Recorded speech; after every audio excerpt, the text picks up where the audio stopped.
Donc, Monsieur le maire de la commune de Parcelles Assainies, Mesdames et Messieurs les conseillères et conseillers municipaux ici présents, Messieurs les délégués de quartier, Messieurs les imams, Monsieur le représentant du curé de la paroisse Marie-Immaculée de Parcelles Assainies, Madame la présidente du comité consultatif des femmes de Parcelles Assainies,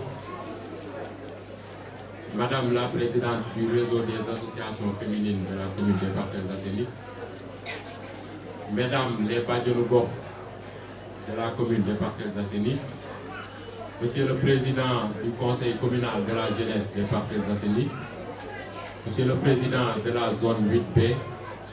honorables invités, population des Parcelles Assainies. C'est toujours avec un grand plaisir que je m'exprime devant vous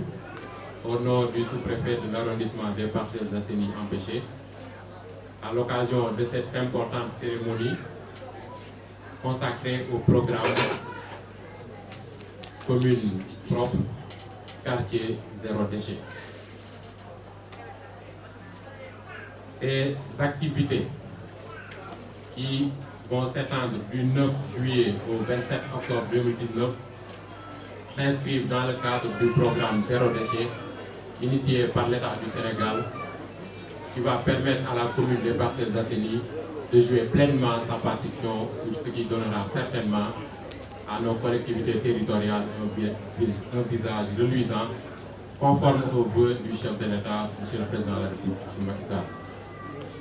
Peu de voir nos populations évoluer dans un cadre de vie sain et agréable. À l'occasion de la cérémonie d'investiture, le Président de la République a engagé les autorités territoriales, a engagé les autorités municipales à faire en sorte que nos populations puissent vivre quand même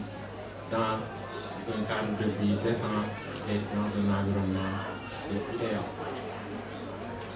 C'est pourquoi il est tout à fait heureux qu'une municipalité comme les Parcelles Assainies veuille accompagner de bout en bout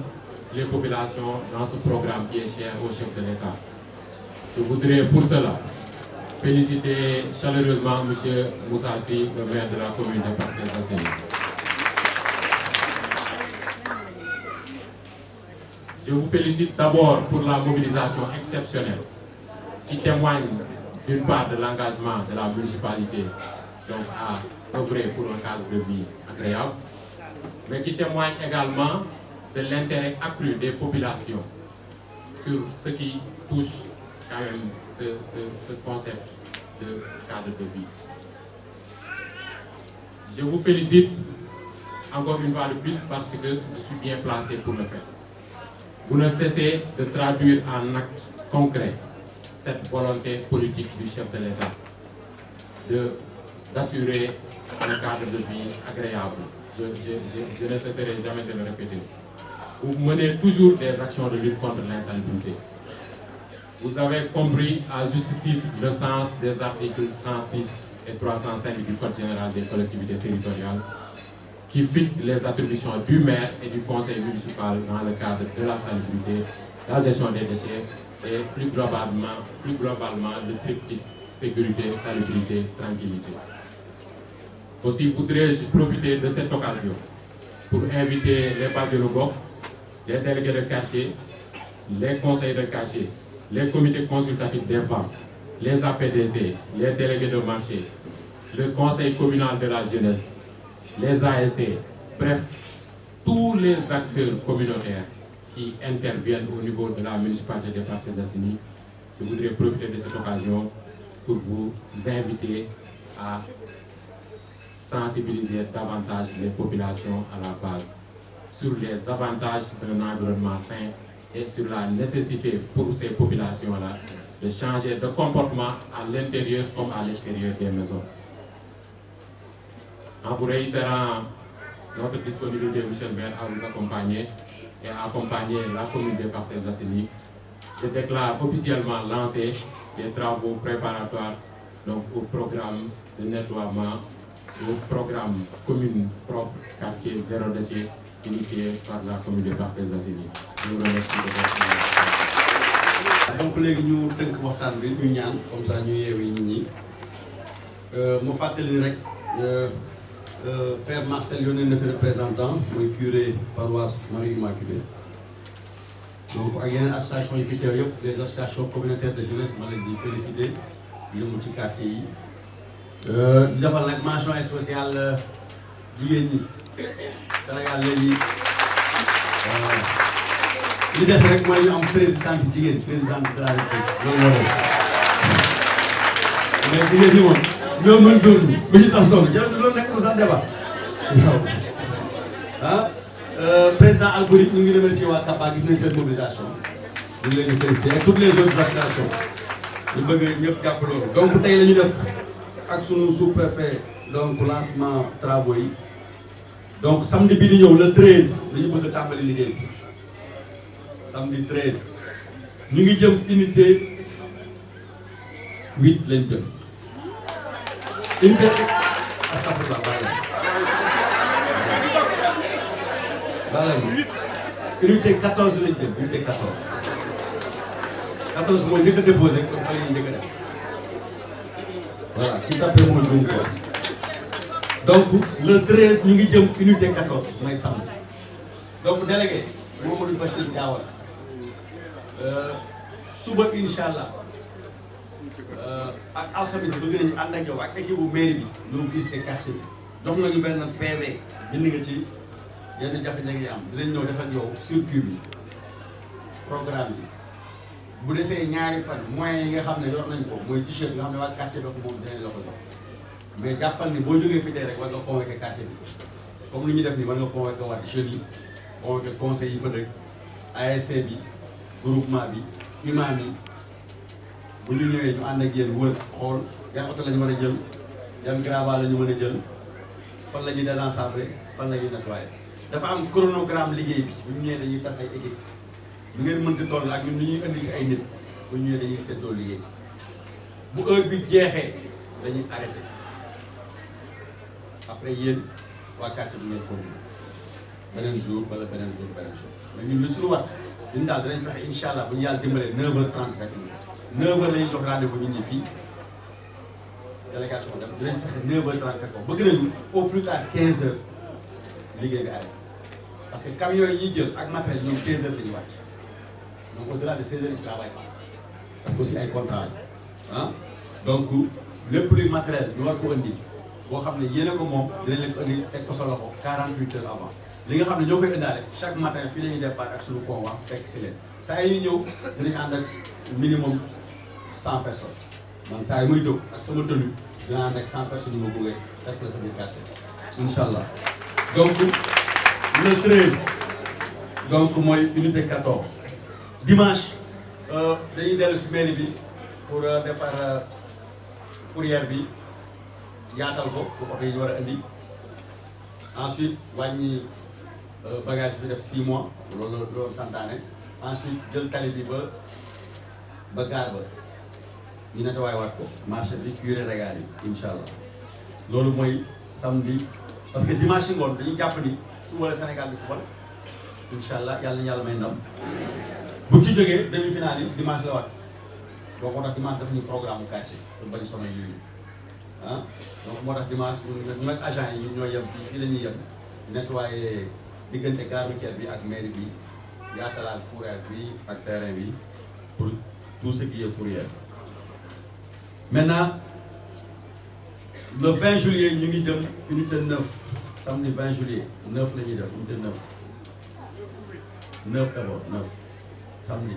dimanche 21 ñu def unité 8 parce que unité 8 dafa léegi samedi dafa gàtt dimanche moo gën a yaatu moo tax on a préféré samedi 20 ñu def 9 mais dimanche 21 juillet on va faire l'unité 8 ah 9h 16h. Le 27 on fait HLM Grand Médine HLM Grand Médine donc dinañ gis ak délégué parce que HLM Grand Médine on a prévu de faire 2 phases parce que 1000 logements loolu de quoi ci parcelle donc dañuy def Cheikh Ngom après ñu def Gazi donc délégué bi dinañu wax fan la ñu commencé dimanche 28 dañ ko tëb parce que Modou Lo day bëri mooy combat Modou Lo donc parcelle de mobilisation donc boobu dañ koo tëb pour lamb ji samedi 3 dimanche 4 ñaari fan yooyu ñu ngi ko consacré unité 15 ak géej gi samedi 3 dinañ ñëw nettoyer unité 15 fanaanal fa matériel bi dinañ mobiliser képp kuy def sport ci géej gi képp kuy def sport maa ngi léegi su ma paree léegi damay dawi gaa yaa ngi may xaar réunion foofu ñun on sera à peu près 800 à 1000 personnes yu def randonnée rando 7 lañ ko tuddee rando 7 on sera entre 1000 et 2000 personnes en t-shirt képp kuy sport ci géej gi rek di nga teew parce que ñun dañuy demalante dañuy dem ba ànd di wër di dox ñun ñëpp nag doxante nañu rendez-vous jàmmalaay ba entrée Cambérène géej gi yëpp dañu ko bëgg a dindi sachet mbalit pneu suñu paree def fa ay GBA xeer yu mag yooyu charrette doon fa dugg bu ñu paree décidé nañ teg fa fukki xale ak juróom yoo xam ne dañuy solal gilet ñu nekk fay agent de surveillance. Samedi 3 dimanche 4 samedi 3 on vient dans le quartier dimanche 4 c'est le littoral avec tous les clubs de gym du littoral et la jeunesse des parcelles, la jeunesse associative et les femmes. Voilà, donc samedi 3, dimanche 4, 15 littoral. Nous avons samedi 10, dimanche 11, xam ngeen ni ñi bëgg xar ñi bëgg yàpp yëpp tabaski la ñuy tal donc dañ koo tëb donc le 10 11 bokkul voilà ngeen yeeg yooyu ñu xaw tabaski la ñuy topp ko le 17 ñu dem unité 7 le 17 on va à l'unité 7 samedi 17 le 18 le lendemain on fait l'unité 17 voilà le 17 unité 7 le 18 unité 17 le 24 unité 10 le 25 unité 11 maintenant on a retenu pour def les marchés ñoom la ñuy jeexal marché yi la ñuy jeexalee moo tax le 13 octobre mooy marché 17 dimanche 13 octobre marché 17 dimanche 20 octobre marché 14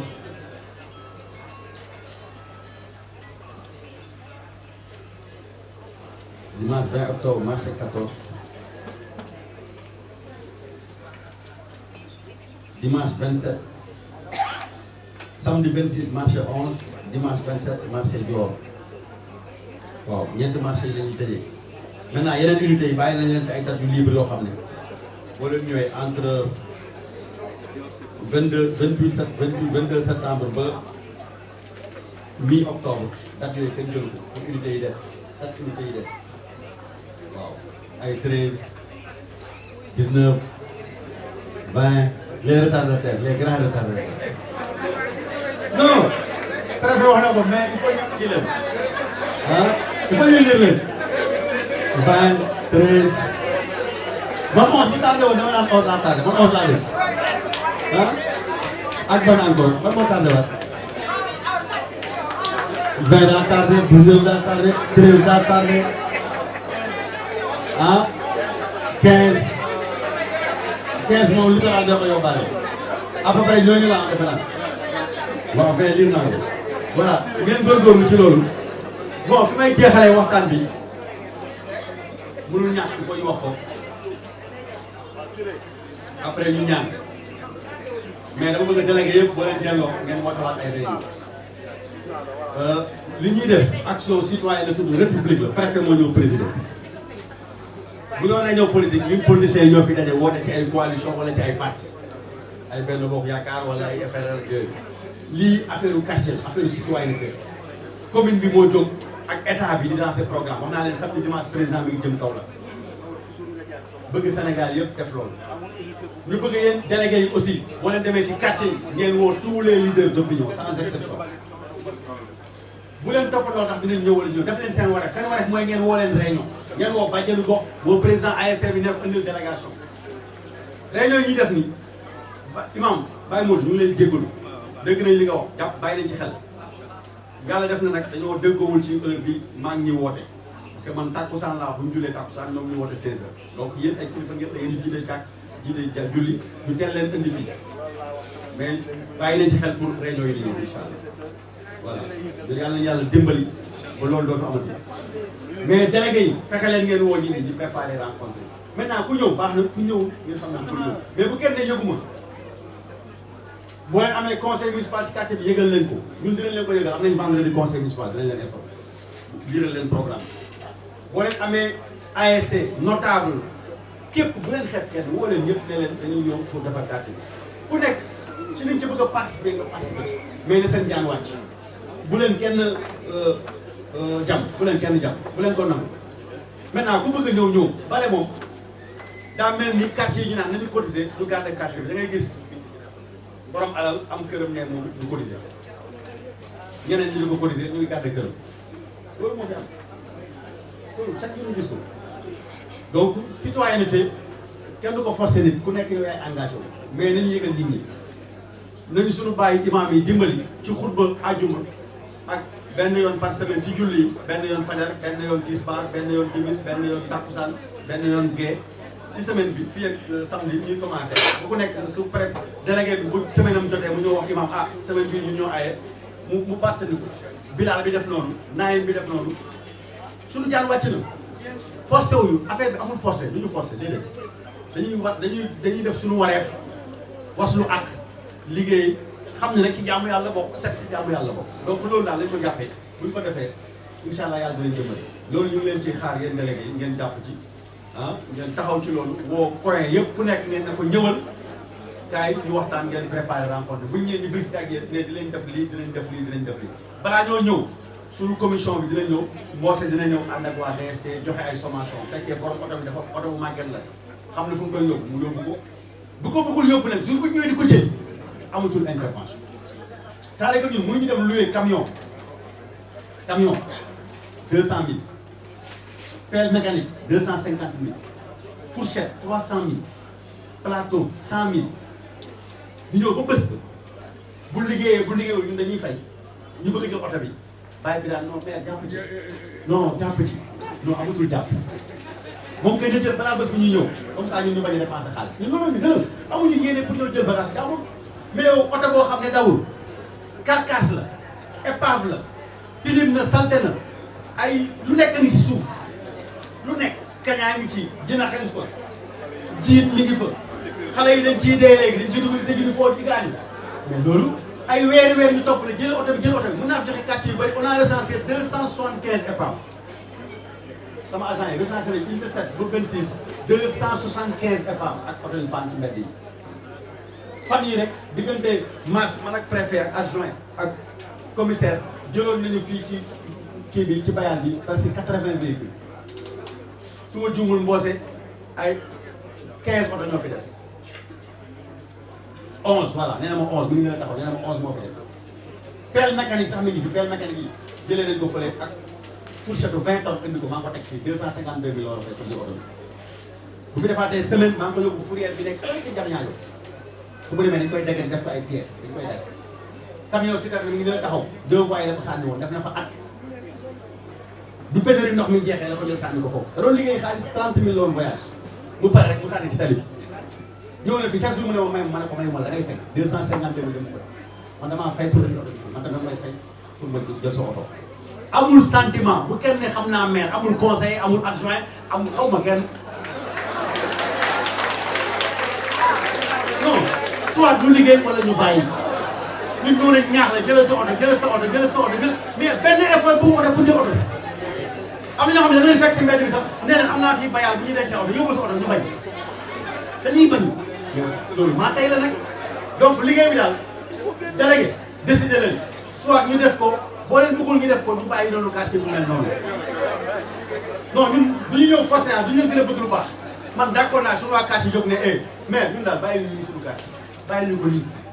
ñu déggoo ko ñu officialisé ñu ne waa quartier sàngam nee nañ leen bàyyi seen quartier bi noonu ah oui ñu def communiqué woo rajo yi télé yi woo ñoom ñii RTV ñu def ko ci WhatsApp bi ñu ne waa quartier sàngam ñoo ne seen commune bi dañoo ko bàyyi lii bi la man ñeme naa loolu pare naa pour loolu ah oui nit doo ko gën a bëgg baax donc vraiment ngeen jàppale ñu ci loolu ngeen dimbali ñu ci loolu ah ñu déggoo ci loolu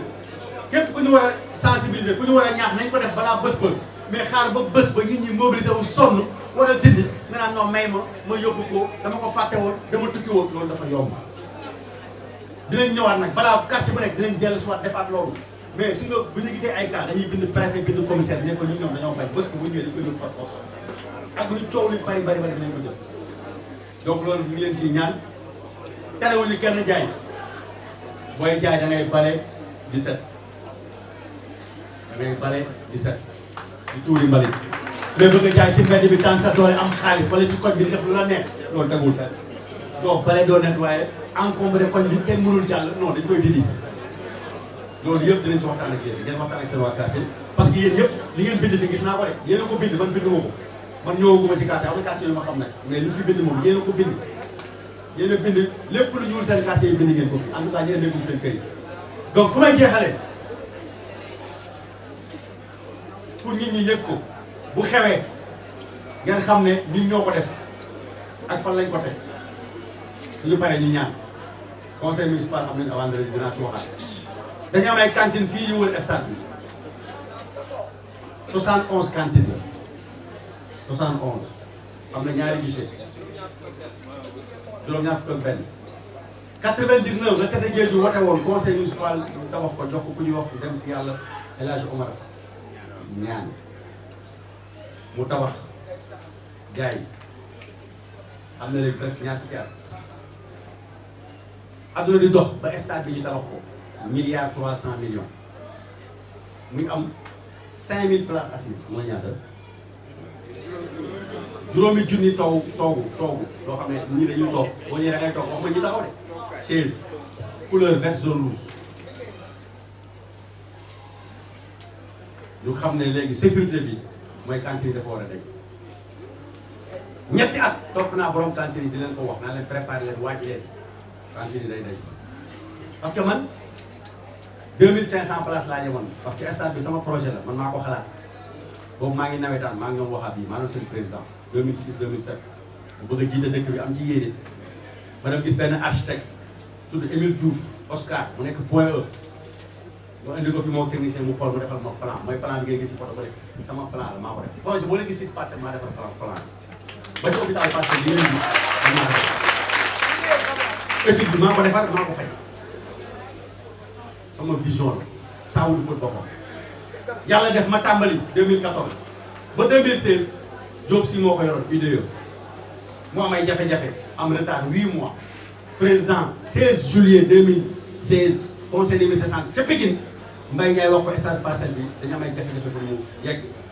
président wax en direct ñëpp di dégg dinaa ko yeggal dimanche la ko wax altine bu ma xëy see lettre laa bind yónnee Matar Ba ne ko dégg naa président lu wax démb joxe naa ko parce que état la ñun démembrement état la ñu sport bi président moo ñu ko dégg juillet août septembre octobre novembre décembre octobre dimanche Matar Ba tontu ma ne ma dégg naa li ma wax dina ma boole ak technicien ñu def séance de travail ñu ñëw fii sama bureau ñu def séance de travail man leen maa ngi procédure de résiliation ak Diop si parce que mënul yeggali liggéey ñu dem def ko diggante bi nag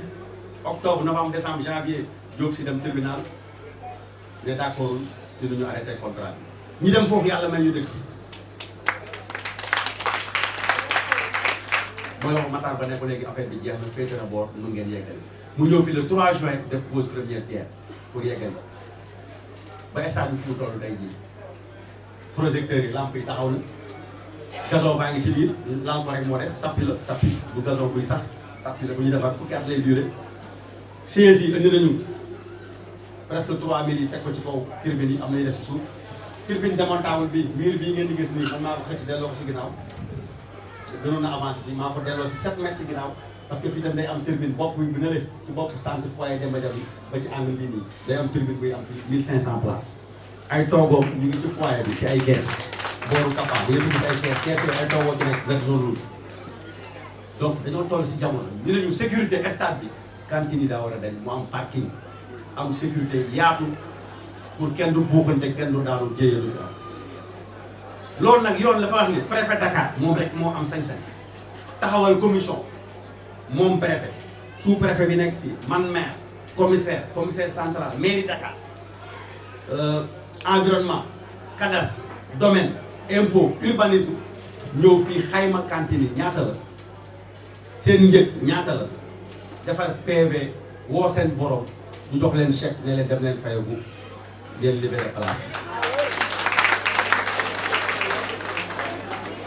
woo nañu waxtaan ñi fi nekk maak préfet ginnaaw bu ñu defee loolu ñu toog fii ci salle bi mat nañu téeméeri nit apprenti yeeg ñëpp a ñëw ñu wax leen ko ñu laaj leen seen xalaat ñu ne ñoom bu ñu sañoon Tete Diedhiou ñu ngi fi woon Mbaye Ndiaye ñu ngi fi woon Moussa Sy na leen fi bàyyi maak préfet ñu bantuwaat leen ne leen loolu mënul nekk cantine yi il faut mu dañ yéen ñi nga xam ne rek moomu leen da ngeen a loué te mat ngeen 71 cantine la 71 64 yëpp